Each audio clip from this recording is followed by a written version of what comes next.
Why did Ruth Henderson stop answering just 9 minutes before the police reached her door?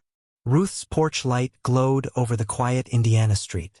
Her car keys lay on the welcome mat, dropped, not placed, and her front door stood open by less than an inch. Her brother, Jordan, kept calling 12 times, hearing nothing but steady silence. He told detectives. She always called back. Always. That one sentence broke the room. I keep replaying the day because every detail hurts to remember. Ruth wasn't the type to disappear. She planned everything, down to the minute, down to the route, down to the playlist she used to keep herself calm on bad days. She left work early. She sent Jordan a quick text. Home in 20-minute gap begins. But she never walked through her door. Sienna, the friend who lived 3 houses down, was the first to notice something wrong. She saw Ruth's car parked slightly crooked, one tire touching the curb. Ruth never parked like that. Not once. Then she noticed the keys, and the open door, and the way the hallway light inside didn't match the quiet outside. First suspicious detail. Door not fully closed. Sienna called Jordan. Jordan called 911. And for the next 9 minutes, Ruth's phone stayed active, but unanswered. 9 minutes. That's all that separated finding her alive from finding nothing at all. When officers finally reached the house, they didn't walk into chaos. No overturned furniture. No shattered glass. No signs of a fight. Just a mug on the table still warm, and Ruth's phone left charging in the corner. Screen lit with all the missed calls she never touched. Ruth's shoes were still by the door. The ones she always slipped on the moment she got home. So if she didn't leave again, who did she open the door for? And why didn't she ever pick her phone back up? That's the moment Jordan said his stomach dropped. Because the officers turned toward the backyard, and one of them whispered, "There's something you need to see." I asked Ruth when she last spoke to her sister. She didn't answer right away. Her fingers tightened around the rim of her cup, and her eyes drifted to the corner of the room as if replaying something she wished she could forget. When she finally spoke, her voice was barely there. She said she was scared, but she wouldn't tell me why. I leaned in. Scared of what? Ruth shook her head slowly. She just kept repeating that someone was watching her. Someone she knew, but didn't want to believe. I felt a heaviness settle between us. Her breathing changed, slow, shaky, almost like she was bracing for the memory to hit her again. She wasn't the type to panic, Ruth whispered. So when she said that, I knew something was wrong. I asked if she told anyone. She swallowed hard. I tried. Nobody listened. There was a long pause before she added the words she had been holding back. And the day before she disappeared, she told me the person following her had finally shown their face. Ruth didn't speak at first. Her hands rested in her lap, but they wouldn't stay still. The silence itself felt heavier than her words. When she finally explained what her sister saw, her voice trembled. She said it was someone she'd trusted for years. Someone who shouldn't have been anywhere near her that night. I asked if she knew who it was. Ruth nodded, but her eyes stayed fixed on the floor, as if saying the name out loud would make everything real again. It was a family friend, she whispered. Someone who used to visit our house. Someone who acted kind around everyone.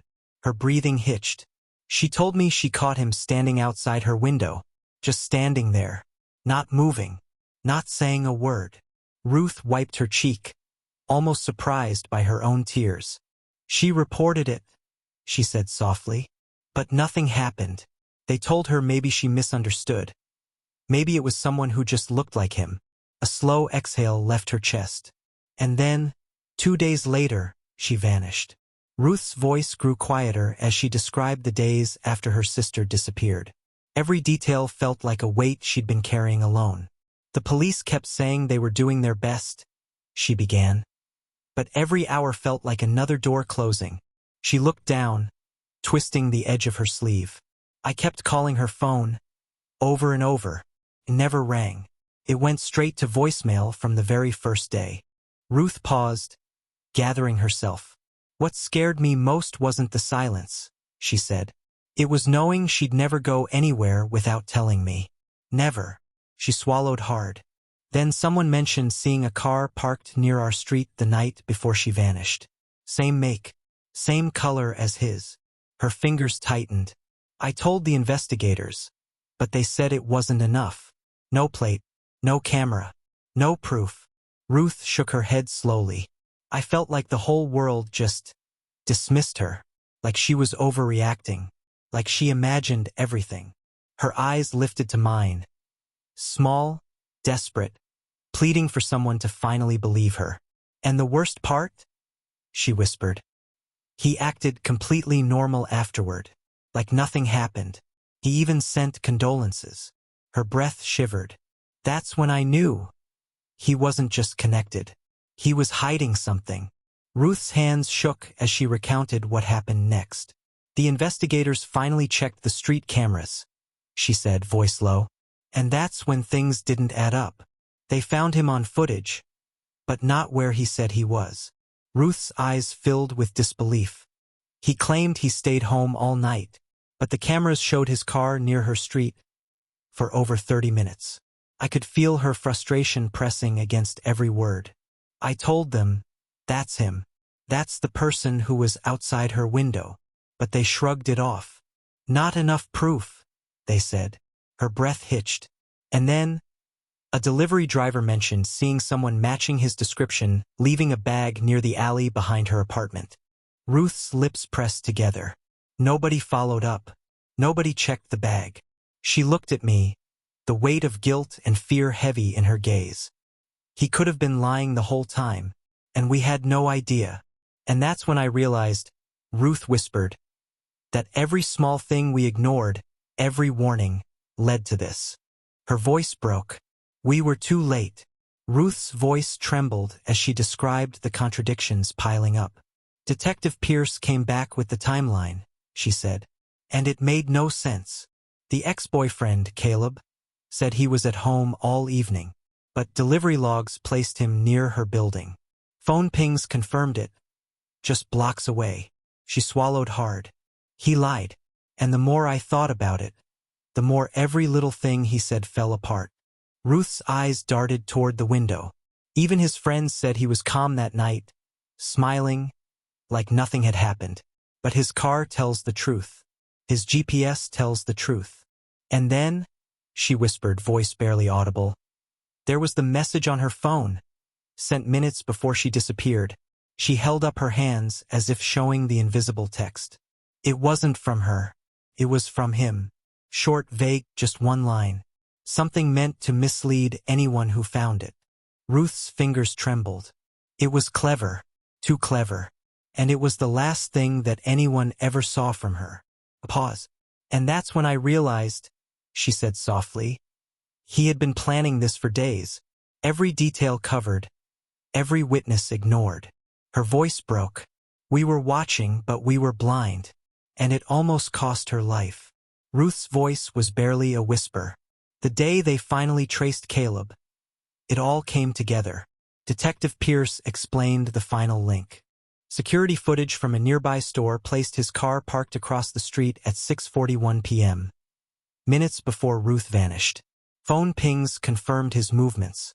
Every lie he told fell apart under scrutiny. Ruth's hands shook. And the delivery bag, it contained her purse and her coat. Hidden behind the dumpsters, just a block away, they found fingerprints. His fingerprints. Proof. Fingerprints confirmed. The arrest came quietly. Caleb Rourke was taken into custody without resistance. Ruth's family stood outside the courthouse, relief and anger mingling in equal measure. Justice finally was within reach.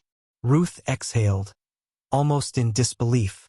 All the warnings, all the small details we noticed, they mattered. And it mattered that someone finally saw them, that someone finally acted. Her brother Jordan held her hand. You're safe now, he said, voice steady. She nodded, tears streaming, a fragile smile breaking through the fear. The mystery that haunted her neighborhood was solved. The silence that had consumed her family lifted. The truth, painful as it was, had finally been revealed. Case closed, justice served. Ruth Henderson could breathe again, and the world finally knew what had happened, how close she came, and who was responsible. Don't forget to subscribe to the Veil of Secret for more gripping true crime stories. Fully real, fully emotional, and fully true.